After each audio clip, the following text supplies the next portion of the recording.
Hi, I'm reaching out to connect because we are collectively experiencing what feels like this crescendo of stress in this moment with what I might call a big deal election on our doorstep. It's like stress is hitting us from every direction.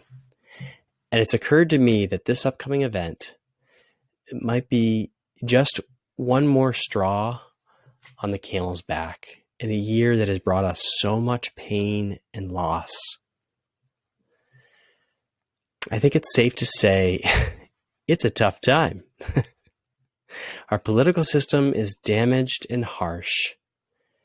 There's a global pandemic that continues to rage and take lives. We continue to see the perpetuation of social injustice. Our planet is ill. And all of these issues fall on top of our everyday responsibilities, like earning a living, trying to care for family, getting food, doing laundry, while recognizing the structures and routine we relied on pre-COVID to do all that stuff isn't there anymore, or it's changed.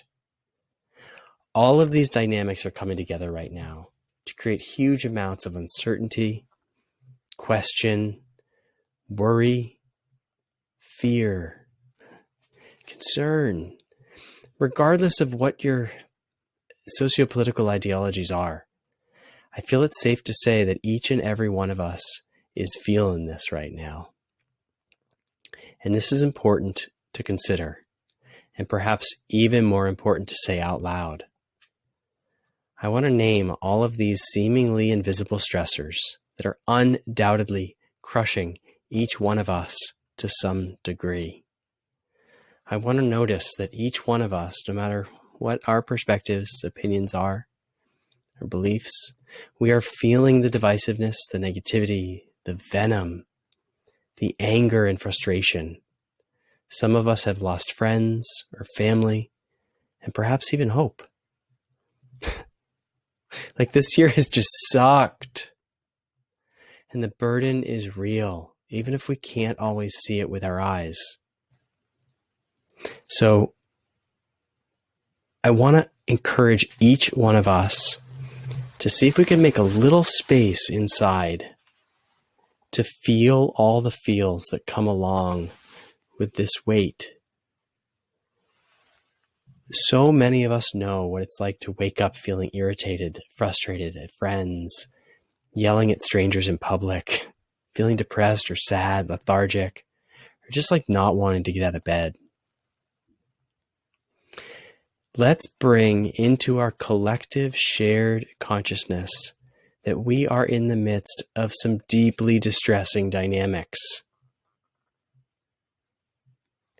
No matter how much privilege you carry by nature of your gender, race, age, sexual identity, orientation, economic status, your physical ability, we all know what it's like to have fear.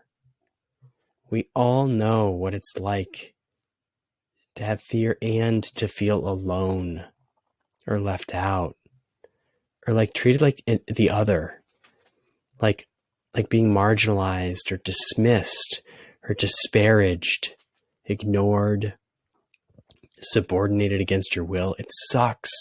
It really sucks to feel that, to experience that. So I just need to say out loud, you are not alone in feeling what you feel. You aren't. We are all feeling some flavor of this shitstorm to some degree in our minds, in our bodies, and in our communities. So I want you to keep this in mind. When that asshole cuts you off on the road and you want to rear end him, take a breath and say, oh yeah, them too. When someone says something harsh to you that you disagree with, you can take a deep breath and say, yeah, not my vibe. I just think differently. Rather than, fuck you for thinking that way. they're likely experiencing the pain too. These tensions are real. They're so real. So I want to offer you a little encouragement. I want you to try to bring forward from deep inside you your awareness of any bit of kindness that you can muster towards yourself and all that stuff that's swirling around on the inside of you.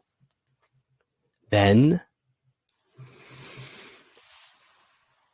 offer that kindness to someone you trust and love. Offer it from your heart with sincerity. And guess what? Neither of you will be as alone as you were before. And this is something that we do have in this time of uncertainty. We can't ever know what the future holds, right? What we do have in that uncertainty is the ability to connect, even if it's through video or phone. We may not like it because we really can't hug everyone right now during a global pandemic. So I just want to share these ideas with you and send you some love as we head towards this major election. I think it's safe to say shit might get low. Cry, cry. Next week. We don't know. It's so real. So I want to offer you a laugh, a smile, some silliness too. Because, well, please don't forget the laughter. Don't forget the joy either. It's this one tool that we have inside our systems that helps us disconnect from the suffering that coexists in our system. That's right. Joy and pain coexist. Even if that joy is just for a moment, it's pretty cool. So, on that note, I wish you well, and please go vote.